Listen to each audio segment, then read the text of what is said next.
Ekonomi Indonesia kuartal kedua tahun 2022 tumbuh impresif di tengah ketidakpastian dan krisis global.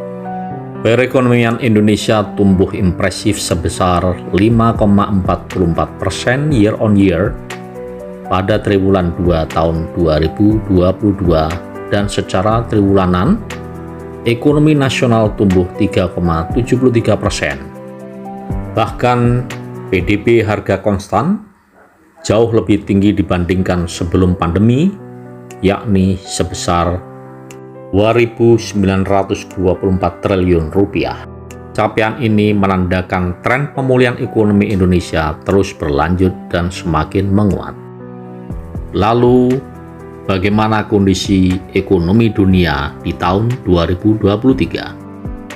Direktur Pelaksana Dana Moneter Internasional atau IMF, Kristalina Georgieva, mengatakan ekonomi global pada tahun 2023 akan gelap gulita lantaran menghadapi resiko resesi dan ketidakpastian pasar keuangan. Georgieva mengatakan prospek ekonomi global gelap gulita mengingat guncangan yang disebabkan oleh pandemi COVID-19, perang Rusia dengan Ukraina, hingga bencana iklim di semua benua. Demikian juga pernyataan Bank Dunia hingga Menteri Keuangan Republik Indonesia Sri Mulyani mengingatkan tentang ancaman resesi 2023 di tengah perekonomian global. Resesi ekonomi tersebut dapat memicu sejumlah dampak yang berisiko bagi kehidupan masyarakat. Sri Mulyani mengatakan tingginya jumlah negara di dunia yang menaikkan suku bunga acuan secara ekstrim dan bersama-sama seperti di Amerika Serikat hingga Inggris. Keadaan tersebut memicu terjadinya inflasi sampai resesi. Resesi ekonomi terjadi pada saat aktivitas ekonomi mengalami penurunan yang signifikan dalam waktu yang stagnan dan lama, mulai dari berbulan-bulan hingga bertahun-tahun. Keadaan itu tentu menimbulkan dampak dalam kehidupan bermasyarakat. Dampak pertama adalah terjadinya perlambatan ekonomi yang akan membuat sektor real menahan kapasitas produksinya. Keadaan ini kemudian dapat berujung kepada pemutusan hubungan kerja atau PHK, bahkan beberapa perusahaan mungkin menutup dan tidak lagi beroperasi. Selain itu, resesi sebuah negara membuat kinerja instrumen investasi juga mengalami penurunan. Investor cenderung menempatkan dananya pada bentuk investasi yang aman. Resesi ekonomi menyebabkan pelemahan daya beli masyarakat, karena masyarakat akan menjadi lebih selektif dalam menggunakan uangnya. Resesi dapat disebabkan oleh banyak hal, mulai dari guncangan ekonomi mendadak hingga inflasi yang tidak terkendali. Faktor guncangan ekonomi mendadak yang menjadi pendorong utama terjadinya resesi seperti halnya terjadi pada saat pandemi COVID-19. Menurut pengamat perbankan, keuangan, dan investasi dari UGM, Bapak Iwayan Nukalantara menyebut bahwa resesi yang akan terjadi di tahun 2023 disebabkan oleh lonjakan inflasi sebagai dampak dari konflik Rusia-Ukraina. Tingkatan inflasi tersebut diikuti oleh kebijakan pengetatan moneter oleh bank sentral di negara Eropa dan Amerika dengan menaikkan tingkat bunga acuan yang akan berdampak juga pada kebijakan yang diambil bank sentral di negara lainnya.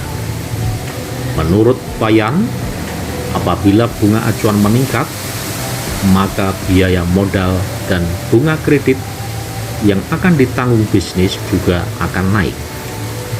Dampak lanjutan biasanya diikuti oleh mata uang lokal yang melemah terhadap mata uang asing.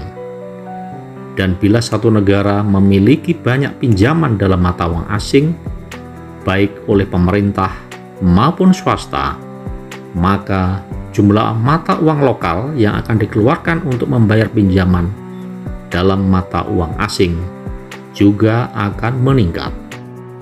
Jika kondisi tersebut tidak membaik, maka kombinasi rentetan harga produk yang meroket, inflasi yang meningkat, bunga acuan kredit yang naik, serta pelemahan mata uang lokal pada akhirnya akan berisiko menyebabkan terjadinya krisis atau resesi ekonomi global. Direktur Center of Economic and Law Studies, Bima Yudhistira, menjelaskan penyebab munculnya ancaman resesi global 2023. Menurut dia, karena ada 3 jalur transmisi yang terjadi. Menurut Bima, penyebab pertama adalah pengetatan moneter, di mana negara-negara maju meningkatkan suku bunga secara agresif. Itu bisa memicu arus modal keluar dari negara-negara berkembang. Ini bisa menyebabkan pelemahan nilai tukar rupiah terhadap dolar Amerika Serikat. Jalur transmisi kedua melalui perdagangan. Pengaruh transmisi perdagangan adalah kepada permintaan komoditas yang selama ini Indonesia bisa berbangga pertumbuhan ekonominya masih terjadi karena disupport komoditas tambang dan perkebunan.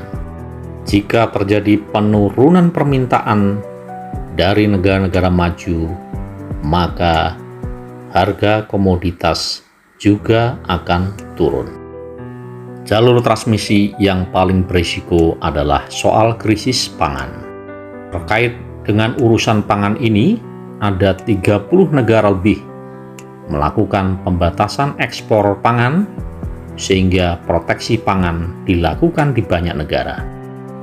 Lalu, bagaimana kita menghadapi resesi tahun 2023 mendatang? Pertama, mulai pelajari keahlian baru. Mau tidak mau menghadapi resesi, kita semua harus terus mengembangkan diri. Yang kedua, mempersiapkan diri jika suatu waktu terkena pemutusan hubungan kerja. Bersiap-siap untuk berkarir yang lain, seperti berwirausaha atau mencari kesempatan karir di tempat lain. Ketiga, mencari alternatif penghasilan tambahan di luar gaji. Kita bisa memulainya dengan memanfaatkan hobi untuk memulai berbisnis dan menghasilkan pemasukan tambahan, seperti berjualan online, mengingat semakin merajainya e-commerce saat ini. Keempat, meminimalisir pengeluaran yang tidak penting. Dengan adanya ancaman resesi tahun 2023 mendatang, sebaiknya pengeluaran yang tidak terlalu penting ditunda sementara